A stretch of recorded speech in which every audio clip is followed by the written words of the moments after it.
Hello everyone, once again welcome you all to the official YouTube channel of Nimbus IAS. My name is Jivesh and we are back again with another video जिसमें हम discuss करेंगे कि history जो subject है आपका उसको आप किस तरह से अप्रोच करें, particularly Himachal Pradesh administrative services का जो एग्ज़ाम है उसके लिए। अभी की अगर फिलहाल की बात करें तो 2024 का जो एग्ज़ाम था उसका prelims as well as mains दोनों जो है कंडक्ट करवाया जा चुका है। तो जिसका भी मेंस था आई होप आप सबका अच्छा हुआ होगा मेंस। तो जो नेक्स्ट कमिंग ईयर है जो 2025 का जो एचएएस है 2025 में जो आना है या होना है उसके लिए आपकी हिस्ट्री में क्या स्ट्रेटजी रहनी चाहिए, both for prelims as well as mains. Prelims की भी हम बात करेंगे, मेंस की भी बात करेंगे, क्या क्या चीज़ें हैं जिन पे बेस्ड जो है क्वेश्चंस पूछे जाते हैं, किस किस तरह के जो ट्रेंड है वो क्वेश्चंस में देखा गया है पिछले 2-3 सालों में, स्पेसिफिकली जो रीसेंट बिल्कुल जो क्वेश्चन पेपर्स हैं तो वो किस तरह से आए हैं और उनको देखते हुए आप किस तरह से हिस्ट्री को अप्रोच करें। तो इस तरह की हमारी कुछ ही एक कन्वर्सेशन रहने वाली है।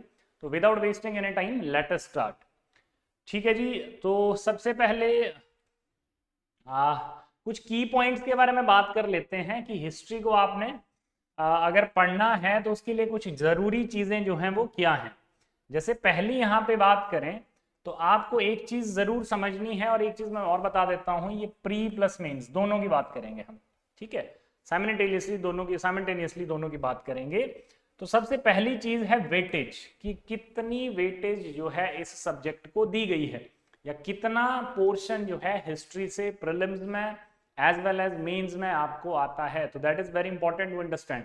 ये सिर्फ और सिर्फ हिस्ट्री का केस नहीं है, बल्कि और भी कोई आपके सब्जेक्ट्स हैं जो भी आप पढ़ते हैं, जो जो सब्जेक्ट्स पेपर में पूछे जाते हैं, तो उसमें there is one thing that is very common, you have to understand the weightage of your exam, कि what should be the right weightage और what is the weightage that is being asked and what should be your right approach towards that subject. अब किसी subject से अगर मान लो 25 question आ रहे हैं तो obviously that subject is very important, तो आप उसको लीव नहीं कर सकते। कोई ऐसा सब्जेक्ट है कि जिससे एक क्वेश्चन, दो क्वेश्चन, और वो भी रैंडम क्वेश्चन आयर जो है आपको बार बार आ रहा है, तो उसमें भी आप अपना बहुत ज्यादा टाइम और एफर्ट नहीं लगाएंगे। बेटर इज कि आप 25 वाले सेक्शन में ज्यादा लगाएं। तो इस तरह से कुछ स्ट्रेटेजाइज करके जो है आप चलते हैं। तो वेटेज को समझना इज वेरी इंपॉर्टेंट, हम वेटेज पे बात करेंगे। उसके अलावा सिलेबस को देखेंगे कि प्री का syllabus as well as mains का सिलेबस। तो हिस्ट्री के लिए प्रीलिम्स में और मेंस में क्या क्या सिलेबस है, और based upon these two considerations we will identify a strategy और we will give you a plan जिसके अकॉर्डिंग जो है आप हिस्ट्री अप्रोच कर सकते हैं। तो आइए सबसे पहले हम बात करते हैं प्रीलिम्स की। तो यहाँ पे देखिए पिछले 3 साल का डाटा मैं आपके लिए लेके आया हूँ, 2024, 22 और 21, बीच में 1 साल का स्किप हो चुका था जो एचएस का एग्जाम था। तो अगर नंबर ऑफ क्वेश्चंस की हम यहाँ पे बात करें, अब आपको पता है 2 जो हमारे पेपर हैं वो प्रीलिम्स में होते हैं, जीएस का और सी सेट का। सी सेट आपका क्वालिफाइंग पेपर है, जबकि जीएस जो है आपका वो स्कोरिंग पेपर है, राइट। जस्ट अ सेकेंड, अब थोड़ी विजिबिलिटी ठीक है।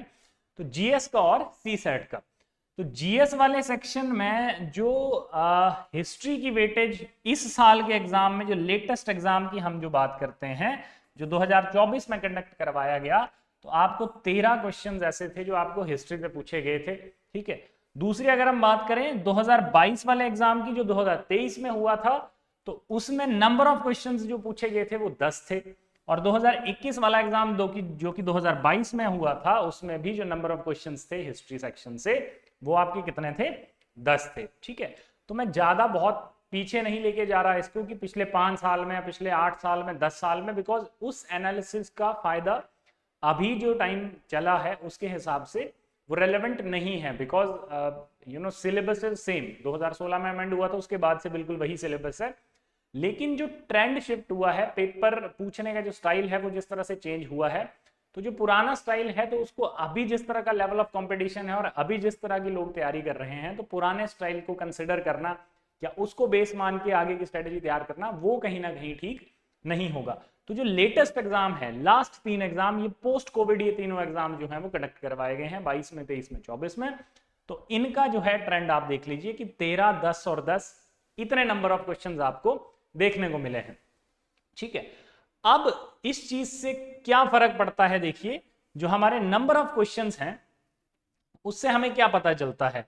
तो पहली चीज तो ये है कि history has a weightage of, जैसे अगर मान लो 100 क्वेश्चन आपको पता है कि आते हैं पेपर में, तो एटलीस्ट 10% वेटेज तो हिस्ट्री की है, और 10% एक मेजर नंबर है। ऐसा नहीं है आप इस सेक्शन को इग्नोर कर सकते हैं, आपको हिस्ट्री आनी चाहिए। अभी हम मेंस पे भी बात करेंगे कि वहां पे कितनी वेटेज है इसकी, ठीक है जी।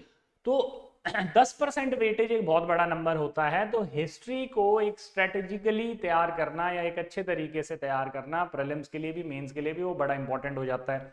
तो प्रिलिमिनरी की जब हम बात करते हैं तो प्रिलिमिनरी एग्जामिनेशन में सबसे पहली जो चीज आती है वो है कि आपको अंडरस्टैंड करना है सिलेबस और एग्जाम पैटर्न। अब दोनों अलग अलग चीजें हैं, ठीक है। पहले बात करते हैं सिलेबस पे।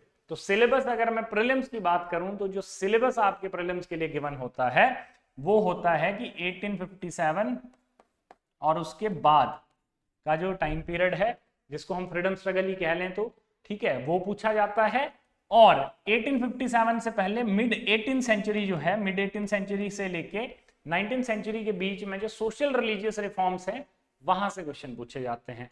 इससे पहले की हिस्ट्री आपको जो गिवन है, सिलेबस की मैं बात कर रहा हूं, जो गिवन है इससे पहले की हिस्ट्री उसमें मेंशन्ड नहीं है।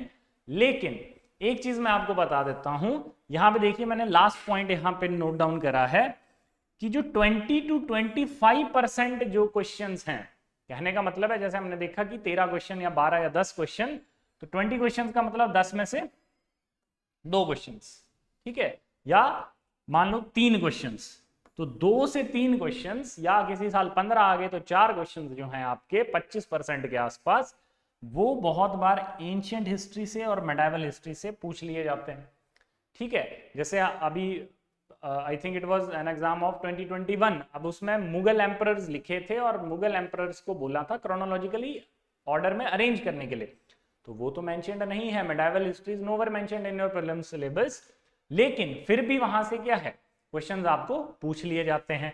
तो एक चीज ये है कि आपने सिलेबस का ध्यान रखना है कि सिलेबस हमारा क्या है।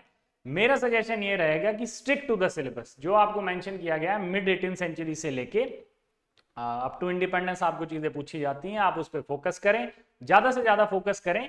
ये वाला जो पार्ट है जो 20 to 30% या 25% या 1/4 जो क्वेश्चंस हैं, जो कि अभी लास्ट 2-3 सालों की जबकि मैं एग्जाम की बात कर रहा हूं, इन्हीं में ही जो पूछे जाने लगे। इससे पहले तो कंप्लीटली क्या है, जो मॉडर्न हिस्ट्री जिसको हम कह लें या ये वाला जो टाइम पीरियड है वही सिर्फ पूछा जाता था आपको।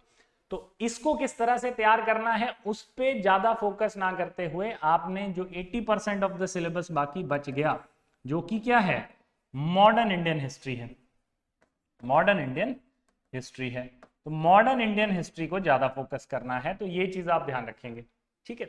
बाकी रही मेडाइवल हिस्ट्री की बात या एंशिएंट हिस्ट्री की बात, तो obviously at some point of time आप पढ़ेंगे ही पढ़ेंगे इसको, ठीक है। आप तैयारी करेंगे, 1-1.5 साल की तैयारी अगर आप मान लो करते हैं या 2 साल की भी, तो at some point of time आप मॉडर्न हिस्ट्री, एंशिएंट हिस्ट्री, आपको ऐसा नहीं होना चाहिए कि यू आर कंप्लीटली ब्लैंक, कि आपको पता ही नहीं है कि एंशिएंट इंडिया क्या है या मेडाइवल इंडिया क्या है, मुगल कौन थे, उनकी क्रोनोलॉजी तक नहीं आती। बिकॉज यहाँ से जनरली अगर क्वेश्चन पूछा जाता है तो बहुत डिफिकल्ट क्वेश्चन अगर होता है तो उसको अटेम्प्ट करना सभी के लिए मुश्किल होता है। तो जो मॉडरेट लेवल का या इजी लेवल का क्वेश्चन होता है, जैसे वो क्रोनोलॉजी वाला क्वेश्चन मैं आपको बता रहा हूँ कि मुगल एम्परर्स की क्रोनोलॉजी पूछी गई है आपसे, कि मुगल एम्परर्स दिए गए हैं 4 और बोला गया इनको क्रोनोलॉजिकली अरेंज करो, तो that is very simple thing to do. तो at least you should have an idea about the chronology, specifically आपको क्रोनोलॉजी का पता हो, आपको ज्यादा इन डेप्थ नहीं जाना है उसमें, तो एटलीस्ट आपको इवेंट्स की क्रोनोलॉजी पता हो, ठीक है, कि व्हाट वाज दिल्ली सल्तनत, दिल्ली सल्तनत की डायनेस्टीज क्या थी, दिल्ली सल्तनत खत्म हुई तो फिर कौन आए, मुगल्स आए तो मुगल्स में कौन कौन से एम्परर्स थे, what who were early Mughals, who were later Mughals, उनके बीच का हल्का फुल्का डिफरेंस। इसी तरह से एंशिएंट हिस्ट्री से क्वेश्चन बहुत बार कई बार पूछ लिया जाए, तो आपको पता होना चाहिए बुद्धिज्म की फिलॉसफी क्या बेसिक बातें जो हैं उसमें दी गई हैं। जैनिज्म आपको पता होना चाहिए, मौर्यन एम्पायर हल्का फुल्का आपको उसकी क्रोनोलॉजी, आप एटलीस्ट इतना कर पाए कि किस कौन सा राजा किस डायनेस्टी से एसोसिएटेड है, इतना अगर आपको पता हो तो दैट इज आई सपोज, मुझे जो लगता है कि इस 20% या 25% को कर्व करने के लिए इतना करना काफी है। बाकी जो प्रीलिम्स में आपका मेजर फोकस है वो कहाँ रहना चाहिए, मॉडर्न इंडियन हिस्ट्री पे रहना चाहिए। मॉडर्न इंडियन हिस्ट्री अब किस तरह से प्रिपेयर करी जाए उस पर बात करते हैं। तो यहां पे हमारी जो दूसरी चीज आ जाती है वो है आपका एग्जाम पैटर्न, कि आप किसी भी सब्जेक्ट को जब अप्रोच करते हैं तो आप एक चीज जरूर देखिए, it is irrespective of the subject that we are discussing here, irrespective of any subject, history हो, पॉलिटी हो, किसी के भी। तो one thing is very important and that is very important to do, कि आपका जो एग्जाम पैटर्न है उसकी आपको क्या होनी चाहिए, समझ होनी चाहिए कि एग्जाम में इस सब्जेक्ट से किस तरह के क्वेश्चंस आ रहे हैं। फॉर एग्जांपल, अब आप इस पार्ट को प्रिपेयर करेंगे तो मैं आपको कुछ रीसेंट ट्रेंड का एग्जांपल देता हूं कि अभी हाल में 2-4 सालों में किस तरह के क्वेश्चंस जो आपको हिस्ट्री से पूछे जा रहे हैं। तो देखिए, पहला आपको थीम बेस्ड क्वेश्चंस बहुत सारे आ रहे हैं, बहुत सारी पर्टिकुलर थीम्स हैं। जैसे for example sessions of Indian national Congress, एक पर्टिकुलर थीम बना दी गई है, वहां से क्वेश्चन पूछा जा रहा है। एक particular theme for example like governor general, तो गवर्नर जनरल की क्रोनोलॉजी पे पिछले 4 साल में 3 बार कम से कम जो है क्वेश्चन आ चुका है। उसके अलावा और थीम जैसे फ्रीडम मूवमेंट या organisations, for example most important question जो पिछले 2-3 सालों में ऑर्गेनाइजेशंस की क्रोनोलॉजी, तो ऑर्गेनाइजेशन से क्वेश्चन आना ही आना है, फाउंडर्स पूछ लिए हैं, डेट पूछ ली, तो ये एक थीम को आपको आइडेंटिफाई करना है कि किस किस तरह से किस थीम से क्वेश्चन आ सकते हैं। For example the revolt of 1857 is a particular theme कह लो, टॉपिक कह लो, जैसे भी आप इसको समझना चाहते हैं। तो थीम बेस्ड जो है क्वेश्चन आपको पिछले कुछ सालों में देखने को मिले हैं। दूसरी चीज जो एनालिसिस है इसका, वो बताता है कि जो नेचर ऑफ क्वेश्चंस है वो कैसे हैं, स्टैटिक है। आपको बहुत ज्यादा कॉन्सेप्ट की बात नहीं करी गई है, जैसे history is a very conceptual subject in fact, right. लेकिन जो प्रीलिम्स में स्पेसिफिकली ये हम बात कर रहे हैं प्री के लिए, ठीक है जी। तो प्री में स्पेसिफिकली जो नेचर ऑफ क्वेश्चंस है that is very much static. वो कैसा है, बिल्कुल स्टैटिक है। आपको डेट पूछी जा रही है, आपको नेम पूछे जा रहे हैं, आपको इवेंट की क्रोनोलॉजी पूछी जा रही है, तो कॉन्सेप्ट नहीं है उसमें। इट इज जस्ट कि your reading that you are doing before the prelims, that should be a little vast rather than very deep. इस तरह का कुछ कॉन्सेप्ट जो है देखने को मिला है। जैसे मैंने यहाँ मेंशन भी किया कि dates are important, dates are very important. History में सबको दिक्कत होती है कि डेट्स को कैसे याद रखा जाए, लेकिन डेट से ही क्वेश्चन आपको पूछे जा रहे हैं। Chronology is important, chronological order आप कब कर पाएंगे उसके क्वेश्चन, 10 क्वेश्चन आ रहे हैं तो उसमें से 4 क्वेश्चन आपको क्रोनोलॉजी के पूछ रहे हैं। 100 क्वेश्चन है पूरे एचएस के पेपर में प्रीलिम्स में, तो उसमें से 40 से 50 क्वेश्चन आपके क्रोनोलॉजी के हैं सिर्फ, ठीक है जी। तो क्रोनोलॉजी डेट बेस्ड क्वेश्चंस ये तभी कर पाएंगे जब आपको डेट्स जो हैं वो याद करनी पड़ेंगी। डेट्स आप उनको रट्टा मारो, आप उनको जैसे मर्जी करो, डेट्स आपको याद रखनी पड़ेंगी। आप इवेंट्स को क्रोनोलॉजिकल ऑर्डर में पढ़ो, ठीक है, तो वो ज्यादा बेटर तरीका है डेट्स को याद रखने का। अगर आपको नहीं रहती याद तो आपके पास अल्टरनेट नहीं है, बिकॉज क्वेश्चन वैसे ही आ रहे हैं, डेट बेस्ड क्वेश्चन आ रहे हैं, स्टैटिक क्वेश्चन आ रहे हैं, तो डेट तो याद करनी ही पड़ेगी। लास्ट फिर अगर हम बात करें तो ये मैंने बता दिया कि 20 to 25 क्वेश्चन जो है वो 20 to 25% क्वेश्चन जो है वो कहां से आ रहे हैं, मॉडर्न इंडियन हिस्ट्री के अलावा जो क्वेश्चन है इसमें हाउएवर आर्ट एंड कल्चर का भी थोड़ा सा पार्ट आ जाता है, ठीक है, तो वहां से आपको पूछे जा रहे हैं। तो ये मुझे लगता है कि जो प्रीलिम्स है, प्रीलिम्स का जो पिछले 2-3 साल का ट्रेंड है वो ये बताता है कि इस तरह के क्वेश्चन आपको जो है देखने को मिल रहे हैं। बाकी ये सारी यही चीजें मेंशन्ड है, देखिए फैक्चुअल नॉलेज और कॉन्सेप्चुअल नॉलेज। कॉन्सेप्चुअल नॉलेज तो हाउएवर इतना ज्यादा मुझे लगता नहीं रोल प्ले है उस चीज का, लेकिन फैक्चुअल नॉलेज आपकी कंप्लीटली टेस्ट करी जा रही है प्रीलिम्स में, जो हिस्ट्री आपको पूछी जा रही है। नेक्स्ट देखते हैं फिर, अब बात करते हैं मेंस की, कि मेंस का क्या सिनेरियो है, ठीक है।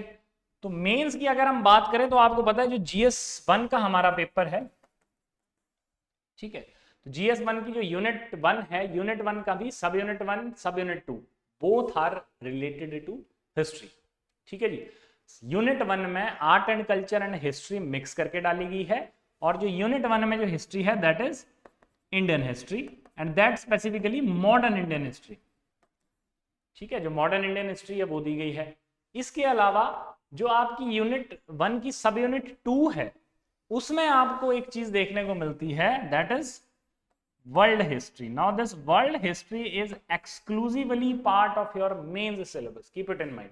वर्ल्ड हिस्ट्री आपका क्या है, एक्सक्लूसिवली मेंस के सिलेबस का पार्ट है, उसका प्रीलिम्स से लेना देना नहीं है। प्रीलिम्स में आपको सिर्फ और सिर्फ इंडियन हिस्ट्री पूछी जाती है, जिसमें से भी 70-80% जो है मॉडर्न इंडियन हिस्ट्री पे फोकस रहता है, ठीक है। लेकिन जो वर्ल्ड हिस्ट्री है it is exclusively for mains, ठीक है। तो एक्सक्लूसिवली मेंस में आपको वर्ल्ड हिस्ट्री पूछी जाती है। तो मेंस में अगर हम बात करें, देखिए industrial revolution, world war, withdrawal of national boundaries, colonisation, decolonisation, political philosophies like communism, capitalism, socialism, ये सारा जो है आपको प्रीलिम्स में नहीं आएगा, ये वर्ल्ड हिस्ट्री में आता है और ये सारा सिर्फ और सिर्फ मेंस के सिलेबस का पार्ट है। देखिए मैं आपको एक सिलेबस दिखाई देता हूं, इसको अगर आप ध्यान से देखेंगे तो यहां पे देखिए ये है आपकी सब यूनिट 1 जिसकी मैं बात कर रहा था, ठीक है। तो इसमें अगर हम ये कल्चरल हेरिटेज वाला टॉपिक, ये दूसरा लिटरेचर और आर्ट फॉर्म्स, ये हमारा आर्ट एंड कल्चर से डील करता है, इनको छोड़ दें तो यहाँ पे ये जो दो टॉपिक्स हैं, ये देखिए ये आपका मेंस का सिलेबस है। तो modern Indian history from mid 18th century to 1980। अब यहाँ पे ये बड़ी इंपॉर्टेंट चीज है, 1980 तक की आपको पूछ ली जाती है। हाउएवर क्वेश्चन देखने को कम मिलते हैं बट आ जाता है क्वेश्चन कई बार, ठीक है। उसके अलावा जो फ्रीडम स्ट्रगल है that is the most important part, जिसमें कि वेरियस स्टेजेस, फ्रीडम स्ट्रगल के वेरियस स्टेजेस, जैसे फ्रीडम स्ट्रगल हमारा अलग अलग फेज में आगे बढ़ा, ठीक है। 1857 जिसको हम फर्स्ट वॉर ऑफ इंडिपेंडेंस हमने कहा, उसके बाद moderate phase, extremist phase, Gandhian phase, ठीक है। और 1980 तक बोला है तो फिर नेहरू वाला पार्ट, नेहरू वाला फेज एंड ऑल। तो अलग अलग स्टेजेस को आपको कॉन्सेप्चुअल अंडरस्टैंडिंग होना, अलग अलग स्टेजेस में क्या क्या डेवलपमेंट हुई, what were the reasons behind those developments, and एक इंपॉर्टेंट चीज की what were the roles of the eminent personalities. जैसे मॉडरेट फेज में कौन इंपॉर्टेंट लीडर्स थे, ठीक है। तो मॉडरेट फेज के लीडर्स के बारे में आपको पता होना चाहिए। बहुत बार आपको नाम पे ही, किसी पर्सन पे ही नोट लिखने को आ जाता है, हाउएवर अब तो थोड़ा सा ट्रेंड भी चेंज हो गया, मैं बताऊंगा इसको। और इसके अलावा आपको मॉडर्न इंडियन हिस्ट्री जो कि कंप्लीटली आप प्रीलिम्स के लिए पढ़ते हैं, और वो भी कहां से, mid 18th century. Mid 18th century का मतलब है 1750 और इसके बाद की। But in fact you whenever you study history, आप शुरू करते हैं एडवेंट ऑफ यूरोपियन से, कि यूरोपियंस यहाँ पे कैसे आए, वहां से धीरे धीरे करके एक दो चैप्टर जो है शुरू के, फिर ब्रिटिशर्स पे आते हैं, east India company, east India company के बाद आप फ्रेंच और Anglo French रेवलरी and all that, वो सारी चीजें करके फिर आप मिड 18th सेंचुरी तक आते हैं। तो एटलीस्ट आपको जो एडवेंट ऑफ यूरोपियंस है या एडवेंट ऑफ ब्रिटिशर्स है या कनक्वेस्ट ऑफ इंडिया है, वो सारी चीजें भी आपको उसका आइडिया होना चाहिए, बिकॉज मेंस में आंसर लिखने के लिए आपको कॉन्सेप्ट क्लियरिटी होना बहुत जरूरी है। फैक्ट आपके पास है, ठीक है, फैक्ट को आप रिलेट करके लिखोगे कैसे, that is what mains is all about, ठीक है। तो एक ये चीज है यहाँ पे देख लीजिए। अब बात करेंगे इस वाली यूनिट की, तो ये है आपकी वर्ल्ड हिस्ट्री की यूनिट। वर्ल्ड हिस्ट्री में देखिए इंडस्ट्रियल रेवोल्यूशन बहुत प्रोमिनेंट जो है। अच्छा एक चीज और है कि बहुत छोटी सी यूनिट है ये, हालांकि इसमें दो टॉपिक है, लेकिन मॉडर्न इंडियन हिस्ट्री थोड़ी सी वास्ट है।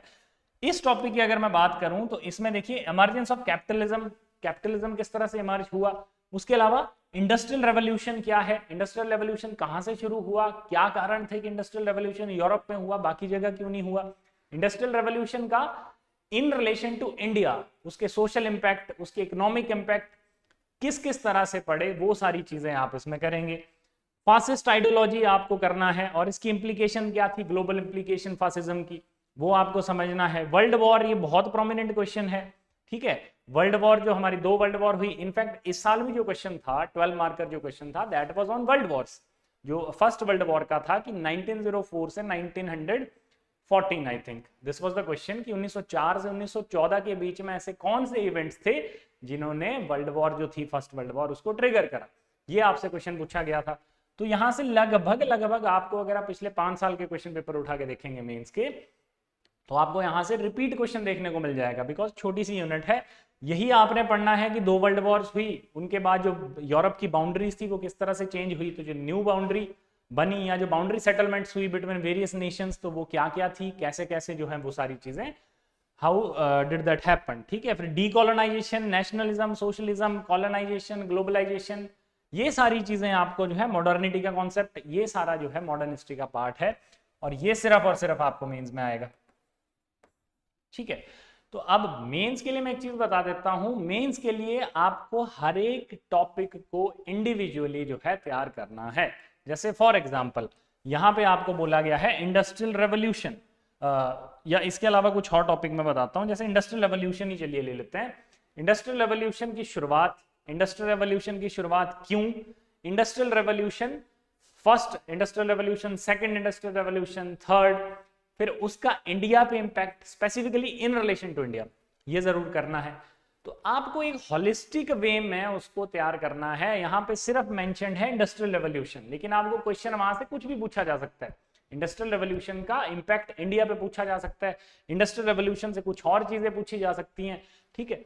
तो बेसिकली कहने का मतलब यह है कि मेंस को जब भी आप प्रिपेयर करेंगे तो prepare each and every topic individually और सेपरेटली, अच्छे तरीके से नोट्स बना के, अच्छे से कॉन्सेप्ट्स को समझ के, ठीक है। तो उस तरह से आप इसको, ये जो यूनिट्स हैं, दोनों यूनिट्स हैं, इनको टैकल कर सकते हैं, जो कि आपको हेल्प करेंगी जो आपकी आंसर राइटिंग है उसमें, ठीक है जी। अब थोड़ी सी बात करते हैं, हमने वेटेज की शुरू में बात करी थी कि वेटेज जो है एक बहुत इंपॉर्टेंट रोल प्ले करती है किसी भी सब्जेक्ट को कवर करने में। तो प्रीलिम्स की वेटेज हमने देख ली कि प्रीलिम्स में जो है लगभग 10, 12, 11 इतने 13 क्वेश्चंस जो हैं आपको पूछे जाते हैं। मोटा मोटा समझे तो 10 से 15% जो पेपर है प्रीलिम्स का वो आपका हिस्ट्री से आता है।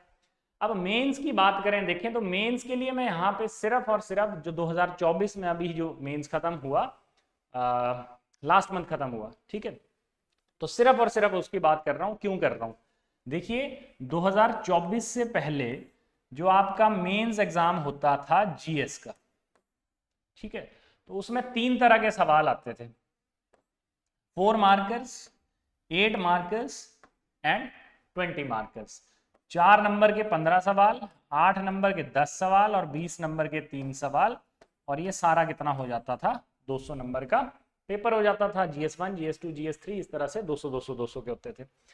अब जो है 2024 में चेंज क्या हुआ, इस चीज को देखिए, पेपर वही 200 नंबर का है, पेपर सेम वही 200 नंबर का है, लेकिन ये जो ब्रेकअप ऑफ जो मार्क्स है इसको कमीशन ने थोड़ा सा चेंज कर दिया गया है। इसकी पेपर से पहले नोटिफिकेशन भी आ गई थी। जो अब लेटेस्ट जो पेपर है उसमें क्या है कि 8 नंबर के 10 क्वेश्चन आपको करने हैं, 4 नंबर वाले क्वेश्चन आपके खत्म हो गए, और 12 नंबर के 10 क्वेश्चन आपको करने हैं, तो 120, और ये हो गए 200। तो आपको कहने का मतलब है 8 और 12 के अलावा कोई क्वेश्चन नहीं आएगा, और टोटल नंबर ऑफ क्वेश्चन यहां पे आपके हो जाते थे 10 और 3 13, 15 और 13 28 क्वेश्चन आपको पहले करने होते थे।